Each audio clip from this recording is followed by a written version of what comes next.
That's Xander, by the way. Thanks to everyone for coming out on this Sunday afternoon, Spanish for Utah. Thanks for those who download these talks as podcasts from iTunes. We invite your comments, correspondence, and feedback by email at utahkrishnas@gmail.com. We also have a website, utahkrishnas.org. You can get more information by visiting there. Everything is founded based on the teachings of the founder and charter of the International Society for Krishna Consciousness, the Divine Grace, A.C. Bhaktivedanta Swami Prabhupada.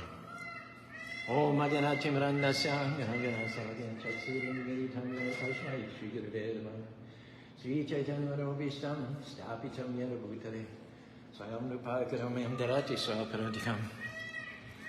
I'm sure you've experienced, I know I have, seasons in your life when you feel like you're just forgotten. You're just one of 6 billion people on the planet. You're insignificant. Your hopes, your dreams, your aspirations don't really make a difference, don't really matter in the last analysis. We go through seasons where we're just spinning our wheels. We don't seem to be making any progress. No new doors are opening. No breaks are coming away. More of the same old, month after month, year after year, even decade after decade. And when that happens, it's easy to get discouraged, easy to lose our enthusiasm. It's easy to start dragging through life thinking nobody's interested. Where I am is where I'm always going to be. Nothing's going to change. Have you ever felt like that? Have you ever felt, and I see some heads nodding up and down. Have you ever felt forgotten? You've prayed and prayed and prayed, but it just seemed like God forgot about you. He just went on vacation, put you out of his mind. You had a season maybe even where everybody around you was blessed.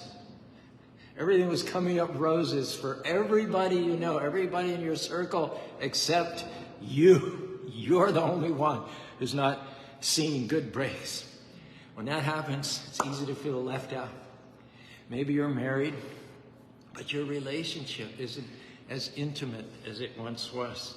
You're smiling on the outside, but in the inside you feel lonely, adrift, you feel insecure. Nobody seems to know, nobody seems to care about what you're going through. It's like as if you fell into a covered well in a remote part of the forest. You're down there in the dark, you're calling, help, help, help, somebody come to save me. But there isn't anybody around to even hear you, nobody around to care what you're going through, and nobody's going to save you. Well, if I've gotten you sufficiently depressed right now, maybe I should tell you the good news. Krishna, or God, says in the Bhagavad Gita 15th chapter, Sarvasya chaham nidhi shani vishno matashmitir karmaporancha. God says, I'm situated. He has his own personality, has his own planet, far, far beyond this material world.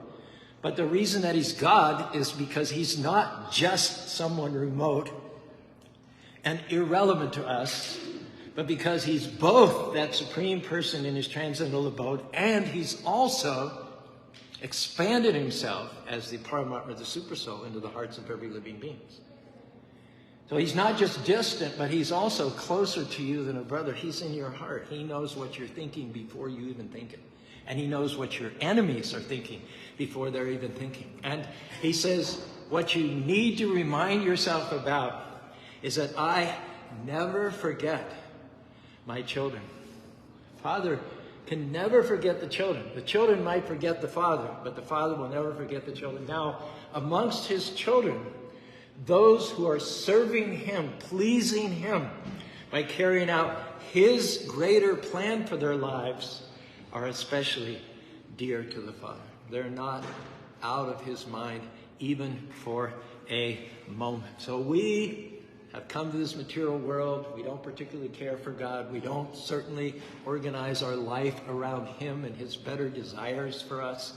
If we get in trouble, sometimes we'll call, we'll pray to God to intervene. And then as soon as the trouble passes, we say, God, thanks for stopping by. I'll catch you later.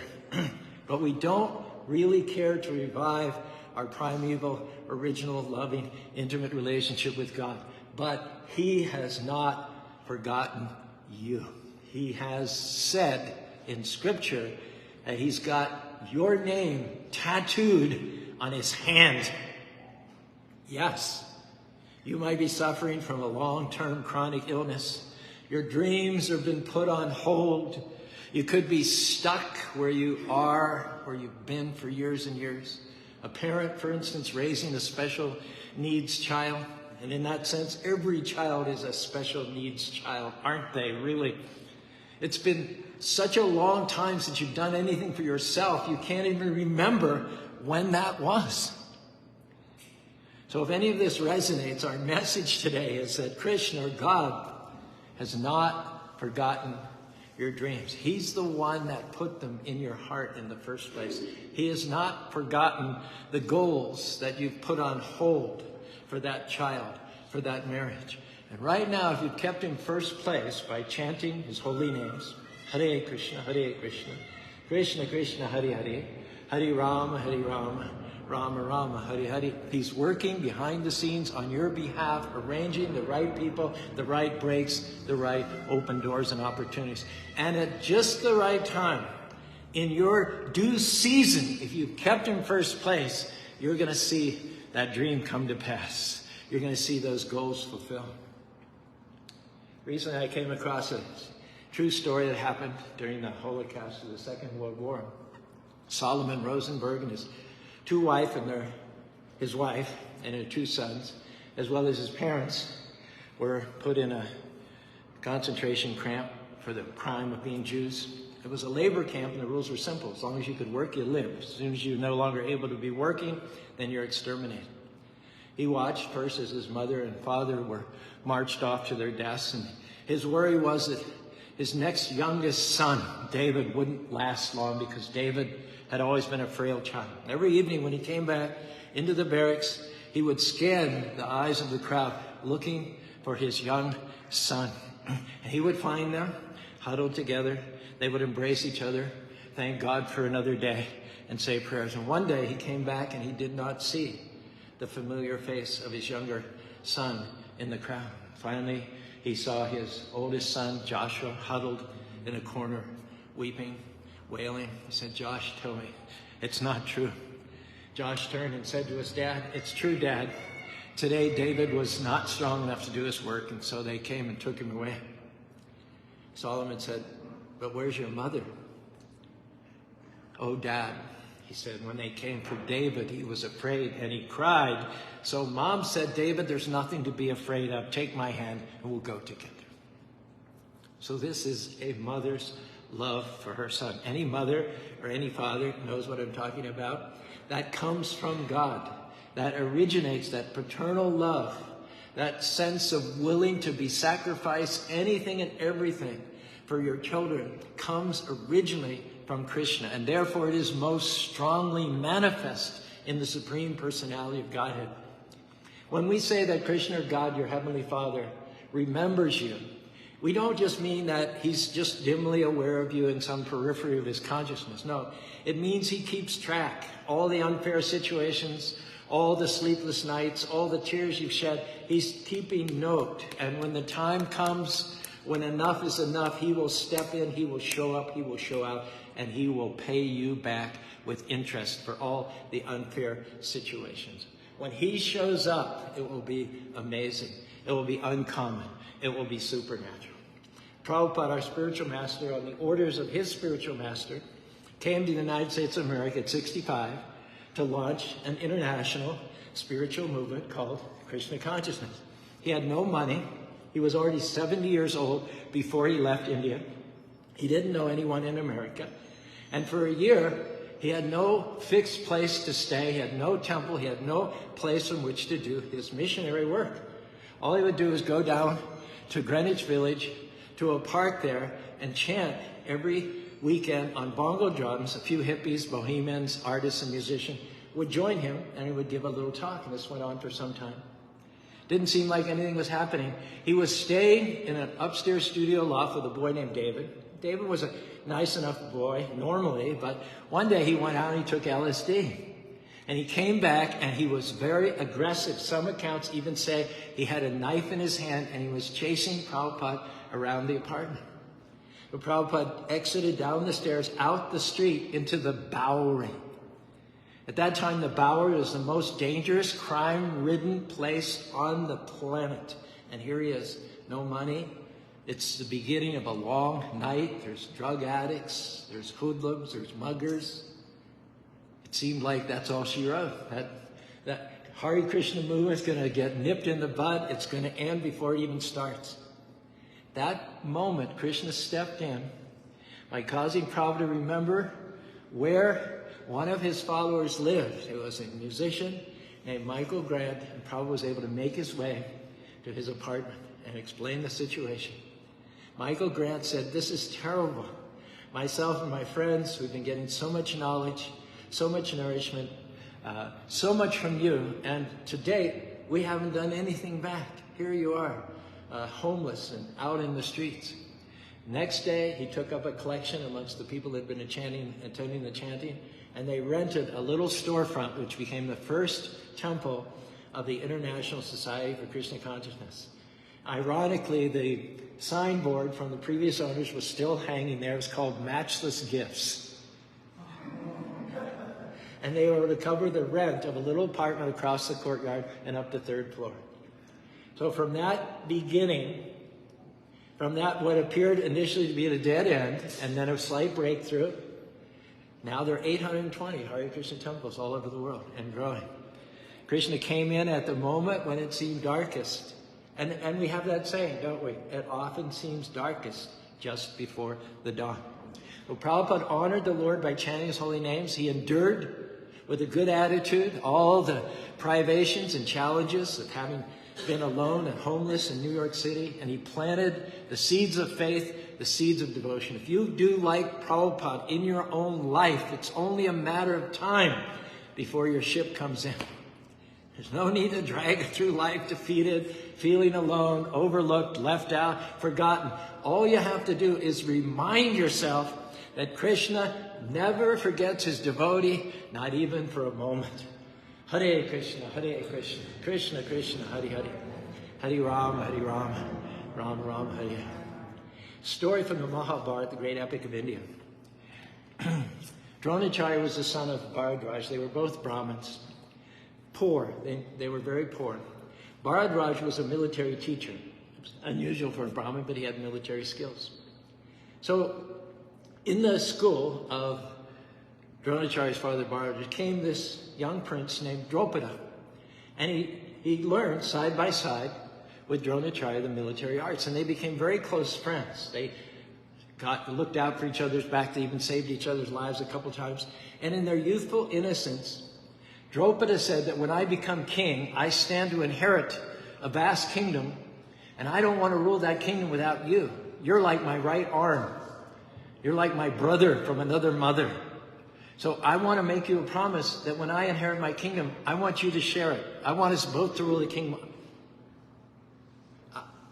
I'll give you half. So this was a promise that he uttered with all sincerity, and he repeated many times. Eventually their education under Bharadwaj ended, and then Drupada went back to be further groomed to become king. And Dronacharya took further military training. He went to Agnivesh, like a graduate course. And then finally, the great avatar Parasaram, one of the 10 incarnations of Vishnu, who had killed 17 generations of Kshatriyas, was about to leave the earth and go back to the spiritual world. And he was distributing all of his talents and abilities, most of which were Brahminical again. And Dronacharya heard about this to get alms. He arrived at the ashram of Parasaram. Parasaram said, I've given everything away except my military prowess. So I'll give you my military prowess. So here's Dronacharya. He learned from Bharadwaj. He learned from Agnivesh, and he learned from Parasaram. There was no greater warrior on the face of the earth. Dronacharya thought, now's the time. I'll go and I'll claim half of Draupada's kingdom. We'll rule together. And with what I know, I can train all of his soldiers. He will be insurmountable. His kingdom will be unconquerable. There'll be no force on earth that would even dare to challenge him. However, as you see from the illustration here, he did not get the welcome reception that Drupada had promised him. Apparently, Drupada, once he got to be king, you know, attachment is a very insidious thing. It just in India, If you've ever ridden a train in Bombay, it's packed, you know, and you're just so lucky if you get a seat. You're just sitting there. And what happens is a mother or an old lady comes into the car and she just starts looking at you like, you know, and there's no space between you and the next person. You're like half of what you are. And she just says, you know, I can squeeze in there. I'm skinny. I can squeeze in there. So you say, okay, well, if you think you can squeeze, so you make it like an inch. She gets in there and like that, and pretty soon you're out. You're out. Her and all the kids in there, and you're out. See what I'm saying? So this is what happened with Drupada. As long as he was distant from the throne, from the outside in, he thought, yeah, I would like to preserve my intimate relations, my friendships. Let's all bind together and make a really, really good ruling clique, a ruling elite. But once he got the power and people started glorifying him individually and praising him, he started the, lust, arrogance, attachment had now found its foothold, and it just grew and grew and grew. And he was not the same person he'd been as a student in the ashram. So when Dronacharya came to remind him of his promise, he said, I didn't make any promise. I didn't make any promise. In fact, I don't even know who you are. You're just some beggar come in here, penniless Brahmin, and you want to deprive me of my wealth and opulence and influence? There couldn't have been a greater setback for Dronacharya. He couldn't have been pushed down more. He now had no employment. He'd spent all these years training himself, nowhere to go, just like Prabhupada on the streets of New York City, just wandering the earth. But he kept a good attitude. He knew that God's test will turn into our testimony if we keep a good attitude. He didn't complain. He didn't have a pity party. And one day he was wandering in the area of the Kauravas, and the young boys, Arjuna and Ashwatthama, and others were out playing. Somebody dropped a ring down in the bottom of a well. They couldn't figure out how to get this ring out of the well. Dronacharya was walking by and he said, hey, sir, do you know any means by which we can get this? If we don't come back home with this ring, we're going to get a whaling. So Dronacharya said, let me borrow an arrow, let me borrow a bow.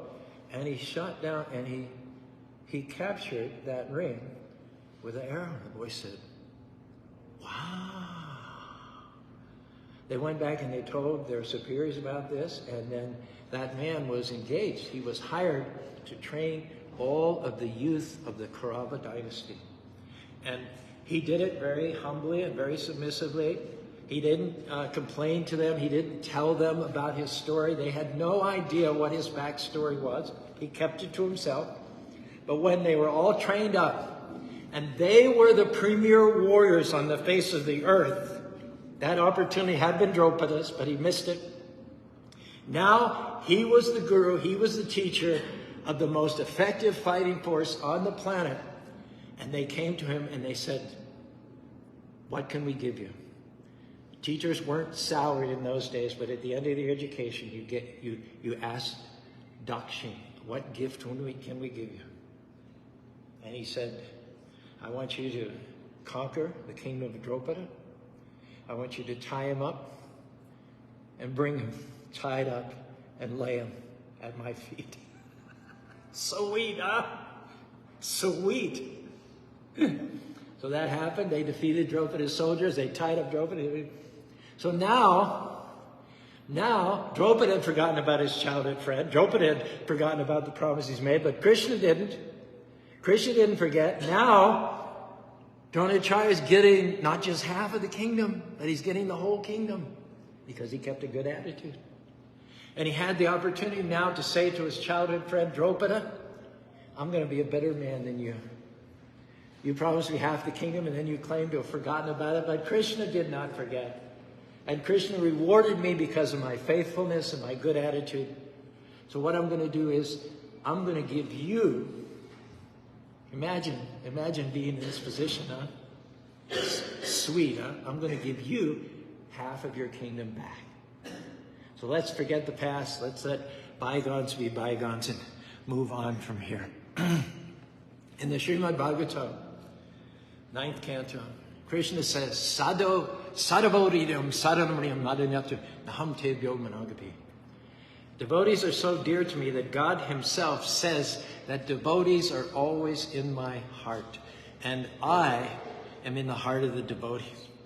The devotee does not know anything beyond me, and I also can never forget someone who's engaged in my service. And the Lord goes on to say there's a very intimate relationship between me and my pure devotees.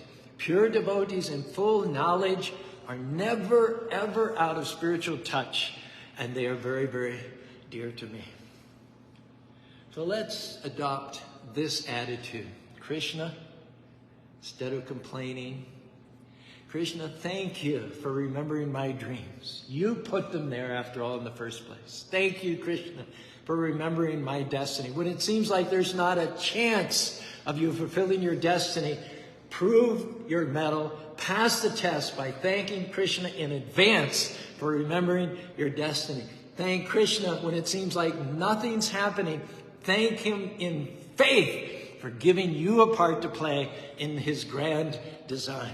Thank you in advance and in faith for engaging me, you, in Krishna's service. Thank you, Lord, that for me and my family, they will serve the Lord. Hare Krishna, Hare Krishna. Krishna, Krishna, Hare Hare. Hare Rama, Rama Rama, Hare. Is there someone in your life that's frustrating you right now? A family member? A relative? Two people look at each other over there. Just kidding. A family member. Don't look at your neighbor. Don't look at your sister. No, not right now.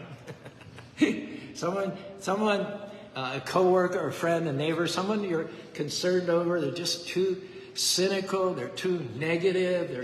They're drinking too much. They're smoking too much.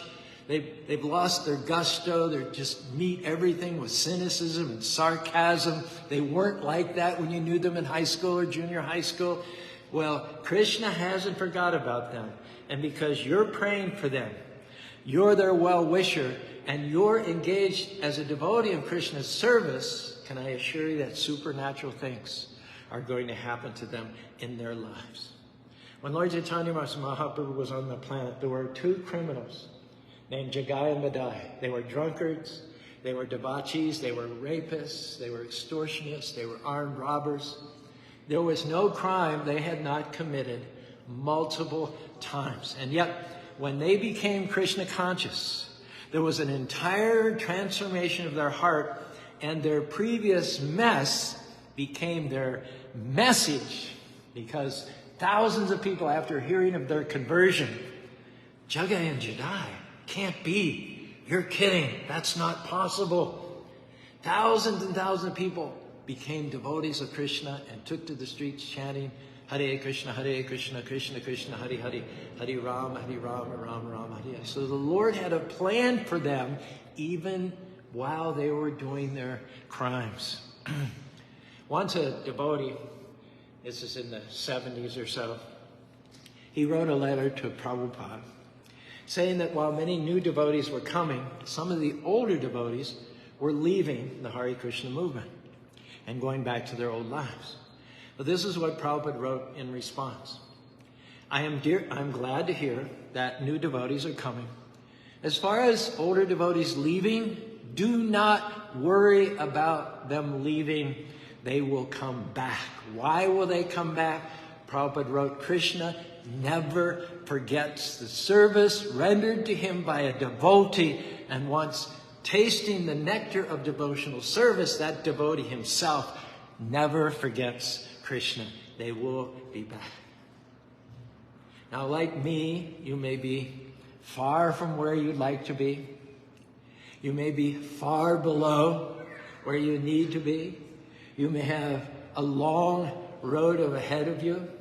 But can I tell you that if you've kept him first place by honoring him, chanting his holy name, associating with devotees, taking prasadam, spiritual food offered to him, he can turn your situation around in a moment. He can thrust you forward explosively, suddenly. When Krishna has decided enough is enough, when Krishna remembers you and steps in, all the forces of darkness cannot keep you from your purpose. Sickness cannot keep you from your purpose. Disappointment cannot keep you from your purpose. Betrayal cannot keep you from your purpose, because Krishna, supernatural supreme personality of God, with his own transcendental hand, is going to lift you out of the pit, set you on a rock, and put a new song in your heart. Hare Krishna, Krishna Krishna, Hare Hare, Hare Rama, Rama Rama, Hare Hare. One last story here. This comes to us from Fred Craddock, a famous preacher. He was vacationing with his wife one summer in Tennessee. One night they went to a quiet little restaurant wanting some privacy. And they were waiting for their food. They noticed this distinguished looking man kind of making the rounds, going from table to table and chatting with all the guests. Craddock leaned over and whispered to his wife, I hope he doesn't come here. We're from out of town after all. He didn't want anyone intruding on their privacy. But sure enough, the man came bouncing over their table. Where are you folks from? He says in a friendly drawl. Oklahoma, Craddock answered. Splendid state, I hear, although I've never been there. The stranger said, what do you do for a living? I teach homiletics at a graduate seminary at Phillips University, Craddock replied. Oh, so you teach preachers to preach, do you, son? Well, I got a story to tell you. And then he pulled out a chair and he sat down at the table with them. Craddock's like, oh my gosh, you know. He groaned inward. Here comes another preacher story. Seems like everyone has one. The man said, I was born not far from here in those mountains. My mother wasn't married when I was born. I had a pretty hard time. I went to school and my classmates had a name for me and it wasn't a very nice name. I used to go off by myself at recess and lunchtime because the things they said to me hurt me inside and cut me deeply. And what was worse was going to town on Saturday afternoons and feeling like every eye was burning a hole through me. When I was 12 years old, a new preacher came to our church. I would usually go in late and I would slip out early on Sundays. But on this Sunday, the new preacher, he said the benediction so fast that I got caught up in the crowd going out the door. Just about the time I got slowed down, a big hand clapped down on my left shoulder. I looked up and that preacher was looking right at me. In a booming voice that everyone could hear, he said, who are you, boy? Whose son are you? I felt like I wanted to crawl in a crack somewhere. I felt like there was a big black cloud that had come over me. The preacher was putting me down in front of everyone. But all of a sudden, his face cracked, a big smile, as if he had recognized me. Wait a minute, he said. I know who you are. I see the family resemblance. You're a child of the Most High God. With that, he slapped me on the shoulder. He said, boy, you've got a great inheritance. Now go claim it. With that boy walked out the door a changed person. After that, whenever anyone asked him, who are you? He'd just tell them, I'm a child of the Most High God. At that point, the distinguished man got up to leave. And he said, if that new preacher hadn't told me that I was one of God's children, I probably never would have amounted to anything. And he walked away. Craddock and his wife sat there stunned. He called the waitress over and asked her, do you know who that man was that was sitting at our table? The waitress grinned and said, of course, everybody knows him. That's Ben Hooper. He's a 2-time former governor of the state of Tennessee. We're all going to reach points in our life when we feel like we've been knocked down, we've been forgotten, we've been passed over, we've been overlooked. But if you can remember this one thing, don't look down at your problems. Look up at your God. If you look up when things challenge you, you will see those big heavenly saucer-like eyes of Lord Jagannath looking down on you. Eyes of love, eyes of compassion, waiting to rescue you, to defend you, to protect you, to fight your battles. Our hope is that you'll have this confidence today that no matter where you are in life, no matter what or who comes against you, you never feel alone. You never feel overlooked. You never feel forgotten, because Krishna, or God, remembers you, and he remembers the dreams that he himself put in your heart. He remembers the promises that you're holding on to. He remembers the sacrifices that you've made. He's keeping good records. You are unforgettable to Krishna. And when he remembers you, when he decides that your time has come, get ready. Supernatural things are going to happen. You're going to go to where you could not go on your own. Doors are open that you could not open. Dark clouds are going to give way. Barren wombs are going to conceive. If you'll stir up your faith and believe that Krishna is watching over you, if you'll rise up and believe that nothing can keep you from your destiny if you keep him first place, then your time will come. Krishna is going to show up and show out in amazing ways in this life and next life. He's going to take you back to home, back to Godhead. If any of that sounds good to you, raise your arms along with me. And can we say it together?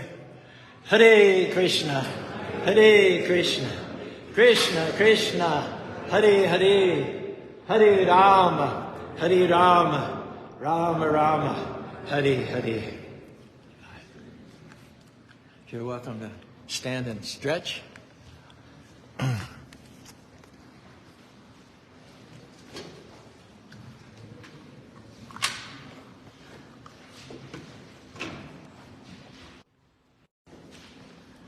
Lead our jam.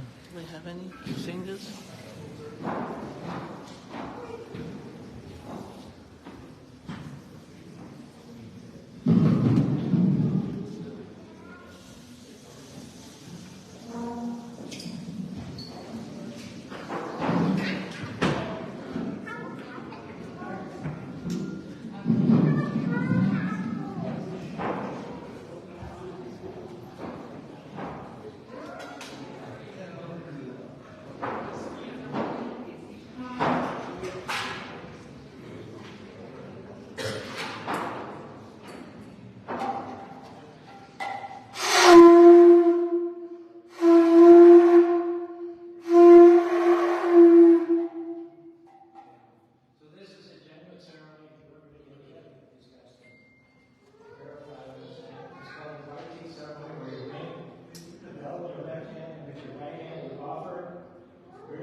Krishna.